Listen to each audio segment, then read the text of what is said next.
how do we make sure that learning happens in that kind of safety that we have seen as the child was developing? That's our role as parents. As a contribution, that's the role we could play.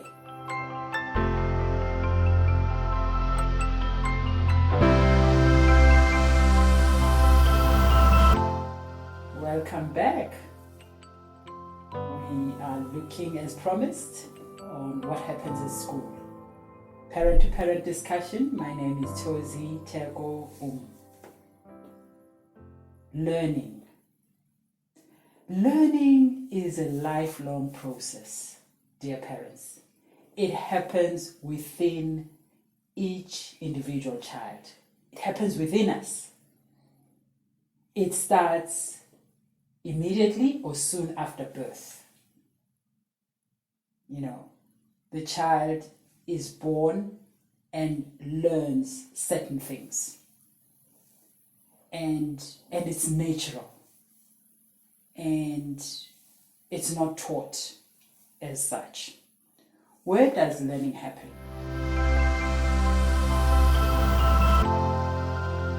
It starts on the mother's lap.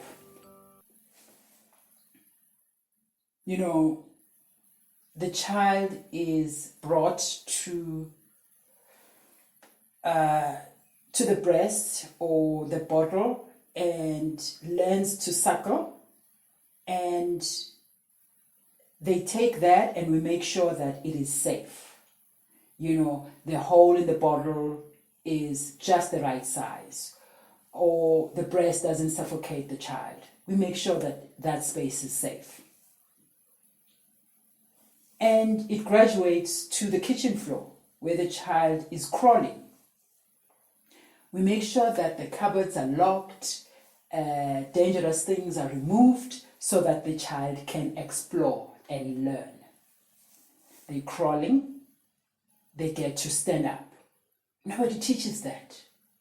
So learning is happening. It moves towards, let's say, your backyard.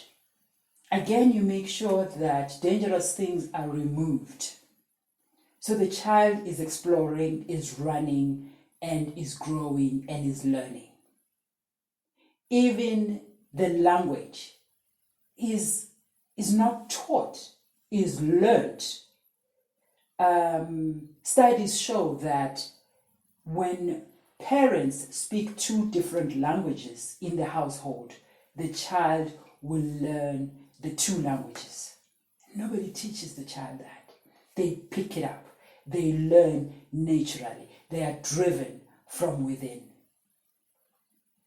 Let's say they graduate to your front yard and the streets in the neighborhood. Again, we think about how safe that front yard is. We think about how safe those streets are for the child to explore further.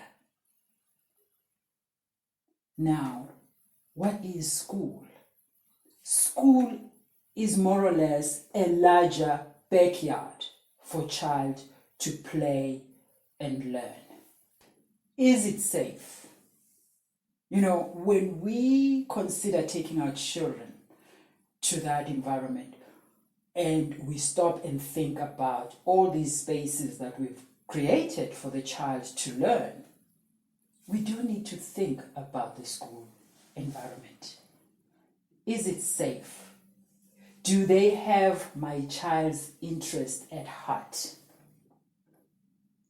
How much am I contributing to the safety of my child in learning and play? How much am I contributing to the safety of other people's children in that larger playground? Now, this invites us to think about, in your kitchen, you lock certain cupboards so that they are not danger to your child. How can we think of the bigger picture? Conscious of other stakeholders, other people, it's the kind of neighborhood, it's my neighbors, it's a larger school community. How do we make sure that learning happens in that kind of safety that we have seen as the child was developing? Environmentally, that's our role as parents. As a contribution, that's the role we could play when we understand child development and what happens in school. We are actually recognizing, parents, that learning happens almost all the time. A child is learning at every moment. But what facilitates learning is the safety that we have naturally been taking care of. We take care of our children and the safety on our laps, on our kitchen floor, on the backyard. Now, we need to invite ourselves to be conscious. Is the school environment safe so that this learning that is natural continues to take place? Learning is facilitated by life itself. The child has landed in this family, in your family. Life has put this child in here. Life presents this child with the culture of this family, the language spoken here, in the neighborhood. Life is teaching the child. This learning can be positive as well as negative.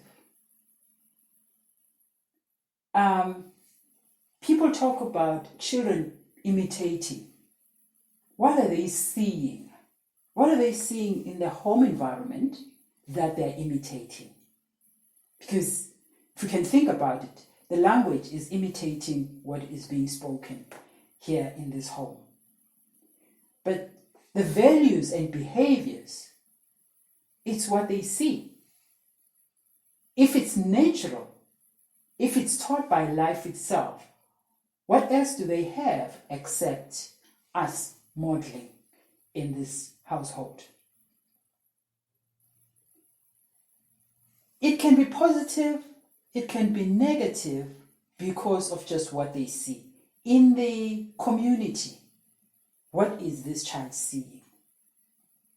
If this is a boy child, what role models are the child seeing in terms of how boys, how men become and grow?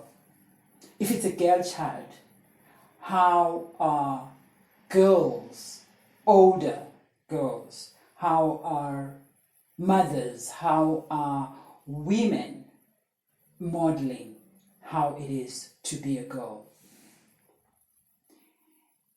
If they are seeing negative role modeling, that can be taken in because it is that natural. It's I see, I take in, I think about it in that subconscious level that we've spoken about at many, many times. It's like if these children are bombarded by negative stuff, it is possible to go to bed, sleep, and allow the subconscious mind to do whatever the child has been taking in the daytime.